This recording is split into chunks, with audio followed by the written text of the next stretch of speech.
Momento Saúde, com Sheila Bernardes. A saúde não é apenas um destino a alcançar, mas é uma jornada. Estamos começando o programa Momento Saúde. Seja muito bem-vindo você que nos acompanha. Programa Momento Saúde, a apresentação é minha, Sheila Bernardes. A produção é de Aguinaldo Silva. Nossa convidada de hoje é a psicóloga e Master Coach Rúbia Franciose. Estava falando para ela que a gente já estava com saudade dela aqui no programa e é uma satisfação recebê-la hoje, dia 28 de novembro, nessa quinta-feira, para a gente conversar de saúde. Seja bem-vinda, Rúbia, mais uma vez. Olá, Sheila, Aguinaldo, a todos os ouvintes que estão aí conectados conosco.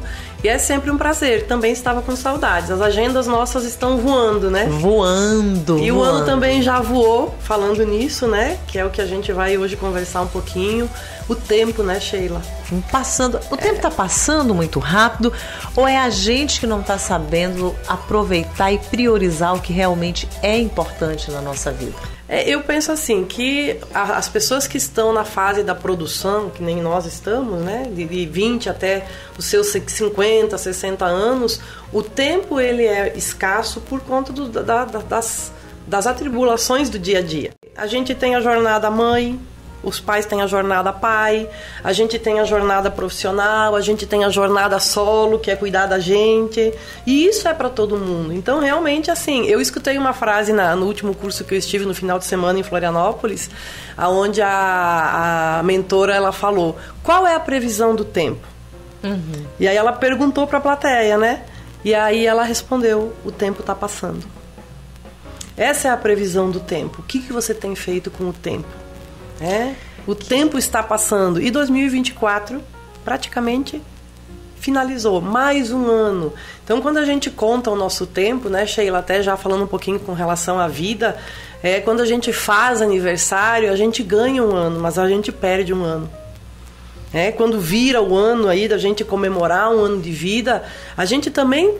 quantos anos você tem? Mas aí a pergunta é, quantos anos você ainda tem? Porque cada ano que passa, eu também já vou fazer aniversário agora em fevereiro, né? É um ano a menos que a gente tem a viver. E isso as pessoas precisam se dar conta. Como eu tenho vivido a minha vida? Como eu tenho vivido os meus dias? Como eu tenho aproveitado o tempo? É verdade. A gente já está chegando ao finalzinho do ano e o nosso convite para você que está acompanhando o programa hoje é fazer uma retrospectiva. O que você tem feito de bacana? Onde você tem aplicado o seu tempo? O que você alcançou até aqui? Por exemplo, pessoas que colocaram no início do ano, olha, vou mudar o meu estilo de vida, vou mudar minha alimentação, vou praticar atividade física, vou estudar. Você conseguiu? Até que ponto você alcançou os seus objetivos? É hora de fazer essa autoavaliação, né? Agora, e quem ficou parado no tempo, Rúbia? E quem procrastinou? O que leva a pessoa a procrastinar? Ela tem vontade de realizar, mas ela não consegue. Ou ela começa, mas ela não termina. Então, a gente costuma dizer já, dizendo que a questão de estar parado no tempo, né, Sheila, ninguém está parado no tempo. Porque no dia que eu fiquei parada, o tempo passou. E eu fiquei para trás. Então não existe perder, não existe parado no tempo, existe o tempo está passando e eu acabei não aproveitando as oportunidades. Então, sim, a questão da procrastinação que você falou, eu sei que eu tenho que fazer e eu não faço, ela tem muito a ver com as crenças que as pessoas têm. Talvez uma crença de não dar conta, uma crença de não merecimento, uma crença muitas vezes de talvez aquilo ser muito para ela, ou muitas vezes de realmente deixar para depois. O deixar para depois, ele é muito complicado. Por quê? Porque as pessoas normalmente elas protelam algo que elas preenchem com o tempo que ela protelou, tem que ser mais importante do que aquilo que eu protelei. Se eu protelei cortar o meu cabelo, eu tenho que entender que o que eu vou fazer nos dias antes, por conta de eu não ter feito algo que é importante, tem que ser mais importante. E a pergunta é, o que você tem feito durante todos os teus dias? É importante? É passatempo? É supérfluo? É urgente? Porque a gente delega essas atividades. O que é urgente? O que é supérfluo? O que é importante? São 3 atribuições. E muitas vezes a gente percebe que as pessoas elas estão no passatempo. estão deixando o que é importante, estão deixando o que é importante hoje vira urgente amanhã, e o que é urgente muitas vezes causa os desajustes que a gente tem. Ansiedade, depressão, desespero, tristeza. Mas aquilo ali que virou urgente, ele nasceu pequeno. Ele foi importante um dia. Eu não dei importância para isso. E aquilo ali foi crescendo. Chega uma hora que aquilo ali virou já algo que vai demandar de mim muita energia para resolver. Procrastinação é um vício emocional. A pessoa, ela procrastina, por quê? Porque o cérebro dela já está acostumado a viver nesse estilo de vida de não fazer o que tem que ser feito. E a gente costuma dizer que jogo de gente grande é fazer o que a gente tem que fazer e não o que a gente quer fazer. Criança faz o que quer, adulto faz o que precisa ser feito, mesmo que doa. E quem diz assim, eu vou entregar nas mãos de Deus, seja feita a vontade de Deus, e senta. E não tem também uma atitude. A gente pode chamar isso de procrastinação também, ou de transferência de responsabilidade. O que a gente pode falar sobre isso? A gente escuta muito isso. Eu sou cristã e eu costumo ler muito a palavra, né? E a gente entende que a palavra, ela fala muito nessa questão da fé, ela fala muito das questões da gente crer, ela fala muito de tudo isso, mas Jesus foi um que nunca ficou parado. Jesus curava no caminho. E a vida é movimento. Então, quando a gente olha, inclusive eu estava assistindo ontem o The Chosen, que é a série, né? Jesus não parava. Ele que era ele não ficou parado esperando as coisas acontecer. Quem sou eu para determinar para que Deus faça? Deus faz, mas Deus precisa saber que eu também estou fazendo a minha parte. Todos os milagres da Bíblia, eles vêm acompanhados de um movimento humano. Todos. A mulher do fluxo de sangue, ela caminhou 48 quilômetros, o cego gritou, né? Então, Deus, eu penso que Ele está ali, mas assim, é que nem uma criança. Você tem filhos, eu também tenho. Os nossos filhos começam a caminhar. Quando eles começam a se levantar, a gente não vai lá e caminha por eles. A gente deixa eles aprender a caminhar. E eu penso que a nossa estada nessa vida, né, como humanos, ela é para evolução. A gente está aqui para aprender. O que seria de nós se tudo que a gente tiver de desafio, Deus vai lá e resolve? Quem vou ser eu? O que eu vou aprender? O que eu vim fazer nessa vida se tudo eu vou dizer, Deus, resolve para mim? E Ele vai lá e resolve. Aí assim, eu aprendi o quê? Não é isso que Deus quer. Deus quer a nossa evolução como ser humano. Então, é importante sim a gente muitas vezes orar, pedir a intercessão de Deus. E eu penso que Deus, Ele é Deus do impossível. O improvável é com a gente. É verdade. Rúbia, existem 11 pilares que são fundamentais para a nossa vida, para a vida do ser humano, uma vida bem-sucedida. E um deles é o pilar espiritual, que você já explicou aí pra gente, né? E trouxe essa explanação importante aí sobre essa questão espiritual, que ela é importante, né? A gente fazendo a nossa parte, Deus fazendo a dele. Inclusive está escrito, faz a tua parte que eu vou te ajudar. Exatamente. Faz a tua parte que eu te ajudarei, né? E família, parentes, filhos, qual a importância dessas pessoas para uma vida equilibrada? Eu penso assim, né? Hoje eu digo que tem coisas que têm preço e tem coisas que têm valor. Família, parentes, filhos, conjugal, que são relacionamentos, no meu ver, não tem preço, tem valor, né? E as pessoas, elas estão muito preocupadas no que tem preço. No comprar, no trabalhar, no vestir. É importante, sim, é importante vestir, trabalhar, mas o que é mais importante? Aí a gente pensa assim, né, Sheila? Como é que seria a minha vida se eu tivesse um filho que adoecesse? Eu costumo dizer que o ser humano, ele é imortal quando ele tem uma semente. Porque eu vou viver nos meus filhos, nos meus netos, nos meus bisnetos, nos meus tataranetos, porque sempre vai ficar alguma coisa de mim. A pergunta é, o que você tem feito com isso? Por quê? Porque tem muita gente tão preocupada com o ter, que acaba esquecendo que tem coisas que têm muito mais importância do que a gente realmente ter. É importante ter? É. Mas talvez, por quê? Porque todo o resto já tem. que é os filhos bem, família bem. Então, mesmo que as pessoas estejam bem do nosso lado, que todo mundo está ok, a gente também precisa entender que físico é uma área, mental e espiritual é outra. E às vezes as pessoas fisicamente estão bem, mas e a mente? Como estão as emoções? Como as pessoas estão? Elas estão se sentindo preenchidas, pertencentes? A casa está cheia? Tem a mesa para comer juntos? Ou está cada um por si? E hoje a gente vive a maior era de pandemia, de disfunção emocional que o mundo já teve. Por quê? Até mesmo por conta disso aqui que a gente tem aqui na mesa, que é o celular.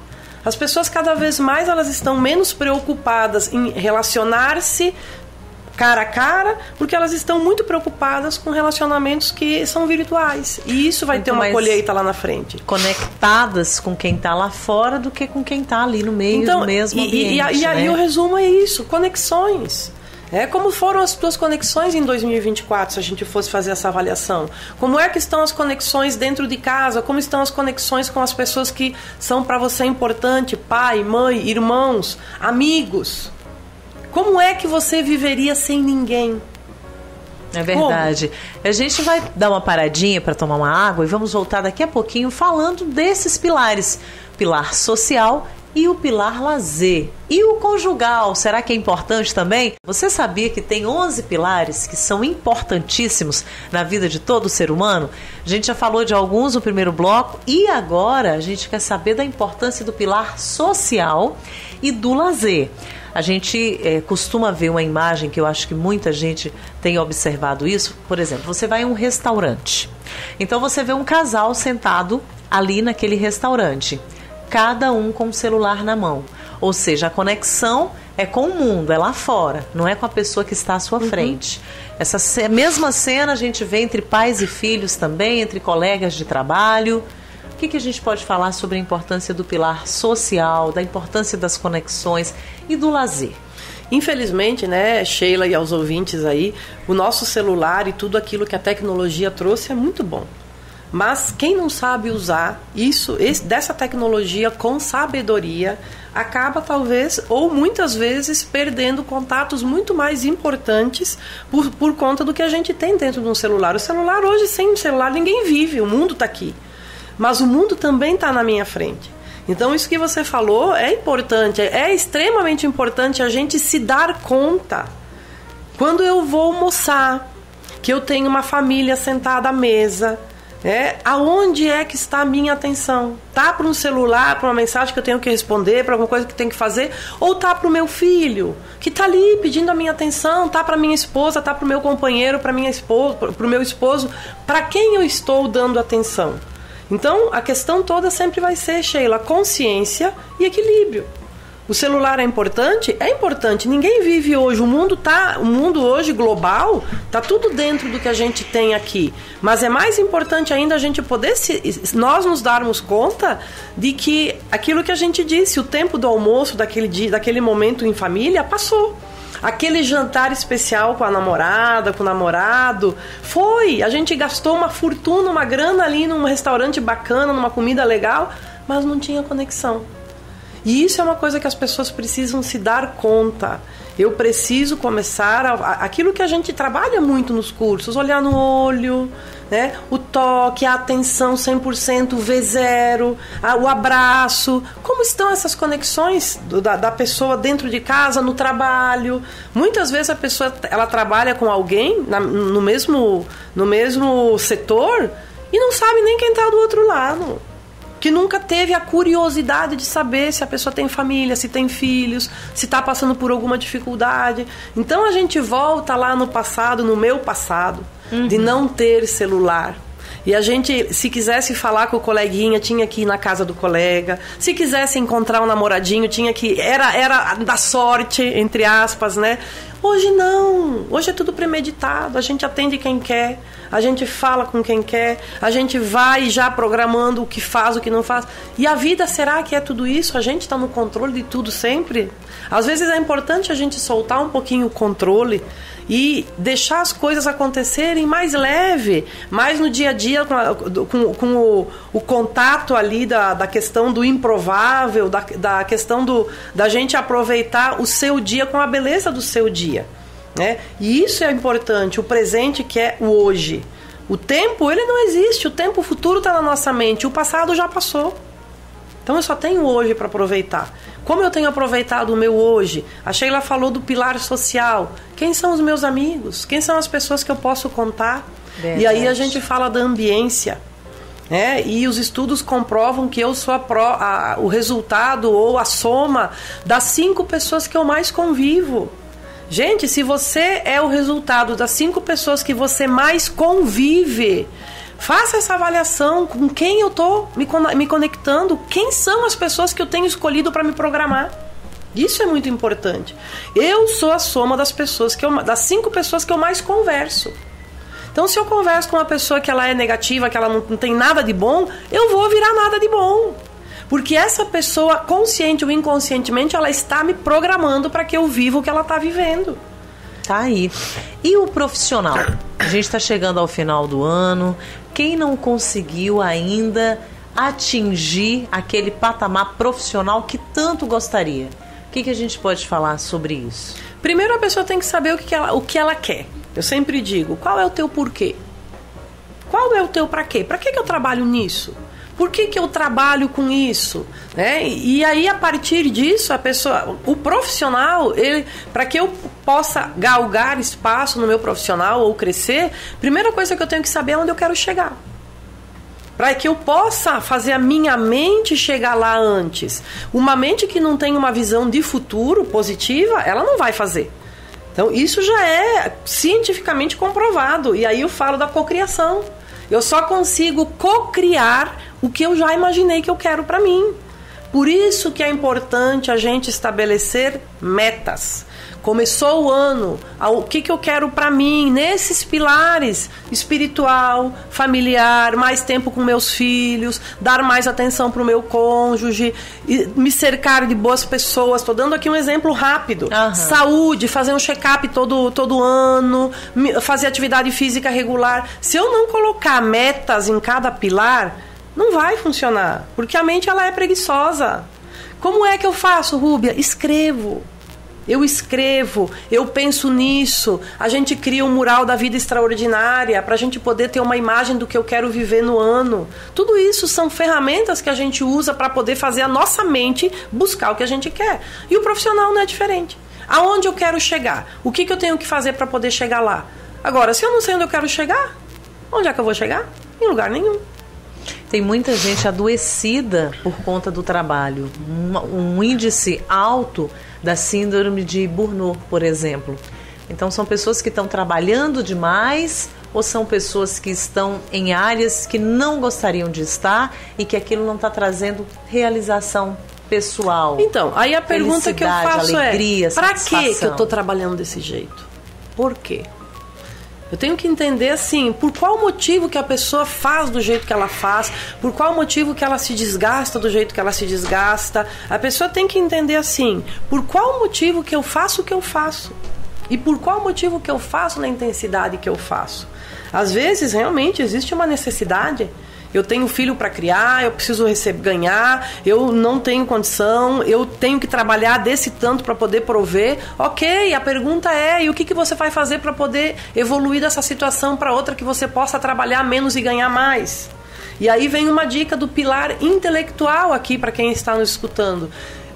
O nosso profissional e financeiro, ele está diretamente ligado ao intelectual.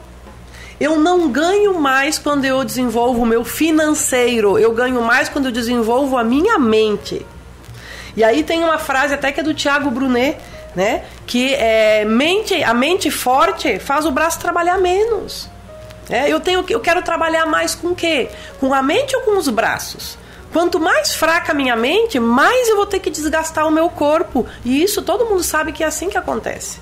Pessoas que são extremamente evoluídas, CEOs, eles não fazem esforço nenhum com os braços. É só mental.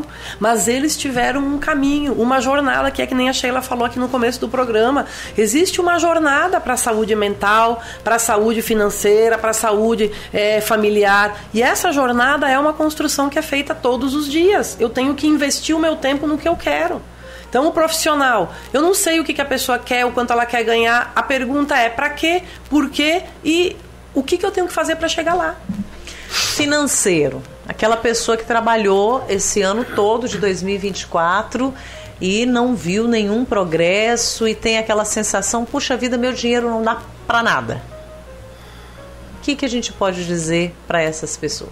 Primeiro, eu tenho que pensar assim, claro que cada caso é um caso, né, Sheila? Mas essa pessoa, primeiro, ela tem que ter a gente diz, um planejamento financeiro.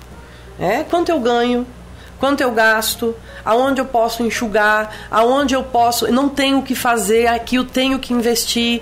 Tem alguma maneira de eu ganhar um pouco mais, fazendo algum serviço extra, fazendo alguma coisa. Às vezes tem pessoas que produzem em casa, né? Faz docinho para vender, faz um bolo, faz cuca, eu não sei, presta serviço em horas extras. Então, primeiro, é um planejamento financeiro que a pessoa tem que ter. Quanto é que eu gasto todo mês? Quanto é que eu ganho todo mês? É uma balança, o número é exato. Eu tenho necessidade de ganhar mais do que eu gasto. Se eu estou gastando mais do que eu ganho, tem alguma coisa errada. Algo tem que ser feito aí para essa pessoa poder equilibrar essa balança. Senão, lógico que a conta nunca vai fechar. Entendeu? Então, assim, mas eu faço o que dá. Se a gente vai sentar com essa pessoa e botar no papel, muitas vezes a gente consegue ver que tem coisa assim que se ela se reorganizar, ela tem como melhorar. Mas a questão do financeiro hoje, para todos nós que somos da área produtiva, normalmente ela depende de quê? Do meu trabalho, da minha disposição em fazer. Se você tem um trabalho que você ganha X, um salário mínimo, pode ganhar mais? Pode, vai depender de quem? Da minha disposição, da minha entrega, do meu fazer lá. Quem disse que eu não posso ser promovida? Então faça o seu melhor aonde você estiver. Emocional. Tem muita gente com problemas e questões emocionais e é até assustador isso, né? O que a gente pode dizer para quem hoje, quem está chegando para essa reta final do ano e não está bem emocionalmente? Emocional simplesmente é uma consequência dos outros pilares. Pilar financeiro não está bem, emocional não fica bem. Filhos, não está bem, se eu não conseguir administrar isso, eu não vou ficar bem. Espiritualmente, se eu não estiver bem, o meu emocional não está bem. Socialmente, se eu não estiver bem, saúde. Então, o pilar emocional, ele é a soma e o conjunto de todos os outros pilares. Quanto mais eu organizo os outros pilares, mais o meu emocional fica tranquilo. Por quê? Porque eu estou conseguindo dar conta de todas as áreas da minha vida. É fácil? Não é. É desafiador? Com certeza. Mas a gente sabe que existe sim a possibilidade da gente, com consciência, muitas vezes buscando ajuda profissional, se desenvolvendo. E aí aqui eu falo muito do que a gente busca e do que eu faço. E do que você já fez também, né, Sheila? Crescimento intelectual. A pessoa buscar ler, buscar estar conectada com palestras que vão fazer, muitas vezes ela sair de lá com alguma coisa diferente, uma ideia, uma ficha que curso, cai, né? Treinamento. A pessoa quer mudar a vida dela, mas não faz nada. Fica em casa todos os dias, no mesmo ambiente, fazendo a mesma coisa, pensando do mesmo jeito. Não vai mudar e melhorar nunca. Então, quer mudar de vida para 2025? Comece investindo no seu pilar intelectual. Eu vou estudar uma coisa nova, eu vou buscar um curso novo, eu vou me relacionar com pessoas novas, eu vou ler, eu vou baixar alguns aplicativos que tem palestras. Pronto, eu começo a mudar a minha mente. A Bíblia já diz, né? Não se conformeis, não se amolde com o padrão do mundo, mas renovai a sua mente para que possa comprovar a boa, perfeita e agradável vontade de Deus. Então, a Bíblia, Deus já dá um recado para os seus filhos. Renovem a sua mente todos os dias. Eu tenho que renovar minha mente todos os dias. Pensar diferente, buscar coisas novas, planejar cursos no meu ano. Eu faço isso, a Sheila sabe. Eu não sou melhor do que ninguém. Eu só busco todos os anos fazer coisas que, quando eu fechar o ano, eu vou olhar para trás e vou ter certeza que valeu a pena viver. Verdade, nossa, muito importante isso. Vale a pena viver e você pode fazer acontecer. Tá tudo aí, ó, sob o controle das suas mãos. A gente finaliza o nosso programa de hoje agradecendo sua vinda. Muito obrigada. Não demora de voltar pra gente conversar mais. Tem muito assunto pra gente nessa reta final de 2024. Obrigada, Rubi. Obrigada pelo convite sempre. Que estejamos juntas em 2025 para conversar muito sobre tudo que a gente tiver vontade. Muito mais. Obrigada, Rúbia. Obrigada a todos. Você que ficou com a gente, obrigada pelo carinho da audiência. A gente volta amanhã neste mesmo horário com mais informações de saúde para você. Tchau, tchau.